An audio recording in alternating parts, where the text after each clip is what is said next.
बूंदी के तारागढ़ किले के सबसे पहले दरवाजे पर जब हम आए तो दोस्तों हमने यहां पर तकरीबन 8 से 10 इंच लंबी लंबी किले देखी भाई।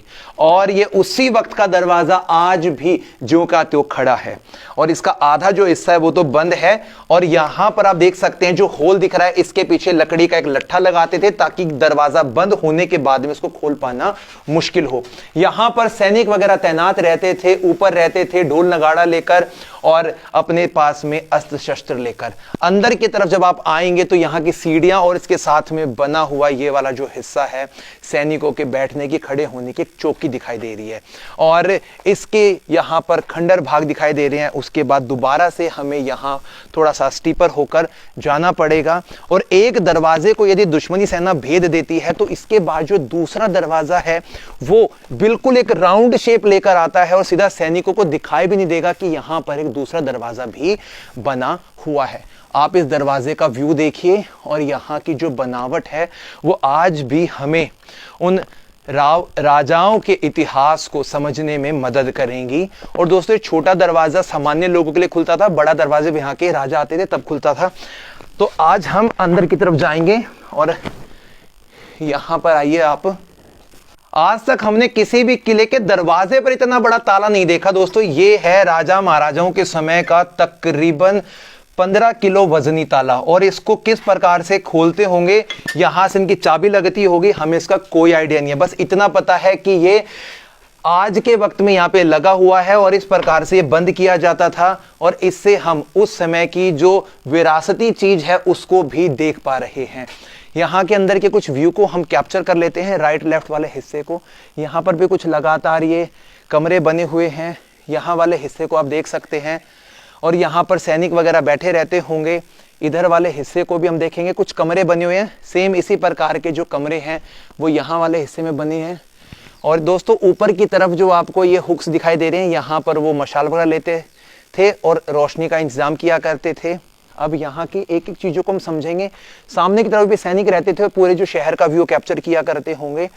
और यहाँ पर हम देखते हैं भाई ये अलग अलग यहाँ पे कक्ष कमरे से बने हुए हैं। इसी के अंदर दोस्तों में रानी का महल भी देखने को मिलेगा, यहीं पे सैनिक चौकियां देखने को मिलेंगे, सभी सैनिक चौकियां हैं भाई ये। और देख सकते हैं आज के समय में कितना डर सा हमें लग रहा है इस जगह को घूमते वक्त। अगर यहाँ पर गार्ड वगैरह ना हो तो दोस्तों आप अकेले आने के बारे में सोचेंगे तो आपको सच में डर लगेगा, क्योंकि चारों तरफ आप अपनी नज़र को घुमाइए भाई, आपको सिर्फ और सिर्फ खंडर दिखाई देने वाला है, इसके अलावा कुछ और नहीं दिखेगा। एक बार यहाँ पर हम एक इमारत है उसको कैप्चर करते हैं और देखते हैं कि ये जो इमारत है वो क्या अपने इतिहास को बयां करती है अपनी बनावट से।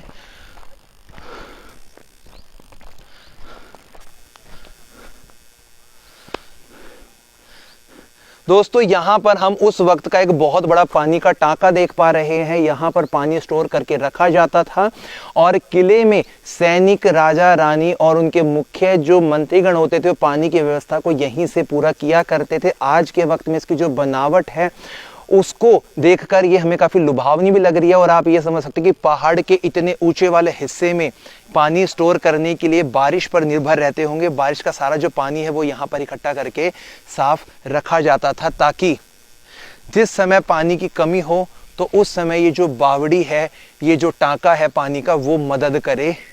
और अब हम एक यहाँ पर भी इमारत बनी हुई है, साफ तौर पर ये पता लगता है दोस्तों कि यहाँ पर वो जो सैनिक वगैरह थे वही रहते थे। तो ज़्यादातर अभी तो हमें यहाँ पे सैनिक चौकी वगैरह देखने को मिली है इस किले के अंदर और पानी का एक टांका देखने को मिला है। अब दोस्तों सामने वाला जो हिस्सा है वो है यहाँ की रानियों का महल और ये होगा सबसे ज़्यादा यहाँ का एक प्रमुख कक्ष जिसको हम एक्सप्लोर करेंगे। आओ दोस्तों, तारागढ़ किले के रानी महल को आज हम देखने जा रहे हैं। और दोस्तों ये जो किला है वो बनना शुरू हुआ था 1241 में, लेकिन आज का जो पूरा कंस्ट्रक्शन है ये हमें दिखाई देता है यहाँ के राजा बरसिंघाड़ा चौहान का। और 1241 के अंदर जो पहला कदम यहाँ पे रखा था वो देवसिंघाड़ा चौहान जी ने रखा था और उनके पड़पोते बरसिंघाड़ा चौहान ने इस पूरे किले को अपनी सुरक्षा के लिए बनाया था। उन्हीं में शामिल है यहाँ की रानी का महल। सबसे सबसे पहले आप इसके बाहरी कंस्ट्रक्शन को देख सकते हैं। 2 मंजिला ये दिखाई दे रहा है, चारों कॉर्नर पे ऐसे बुर्ज बनाए गए हैं और काफ़ी चौड़ा ये जो महल है फ्रंट से हमें दिखाई मालूम पड़ता है। तो ये है इसके यहाँ पर बहुत सारे झरोखे, इसके बहुत सारे आले, ये यहाँ का मुख्य दरवाज़ा है अंदर जाने के लिए। और दोस्तों पहले हम इस किले के इस बाहरी हिस्से को थोड़ा सा कैप्चर करते, फिर हम जाएंगे किले के अंदर वाले हिस्से में। आइए दोस्तों हम थोड़ा ना यहाँ पर देख लेते हैं कि हमें एक उस समय का बहुत बड़ा जो पानी का टांका होता है वो दिखाई दे रहा है। ये रहा दोस्तों पानी का बहुत बड़ा टांका, इसे आप उस समय की बावड़ी कह सकते हैं। और आज के वक्त में भी इस बावड़ी का जो पानी है वो बेशक खराब हो गया, लेकिन दोस्तों ये है रानी की बावड़ी। और ये रानी की जो बावड़ी है वो किले के अंदर वाली बावड़ी है ये। और इस बावड़ी को एक स्क्वायर फॉर्म दी गई है। उतरने के लिए इस वाली दिशा में सीढ़ियाँ देखने को आपको मिलेंगी और सामने वाले हिस्से में देखने को मिलेंगी।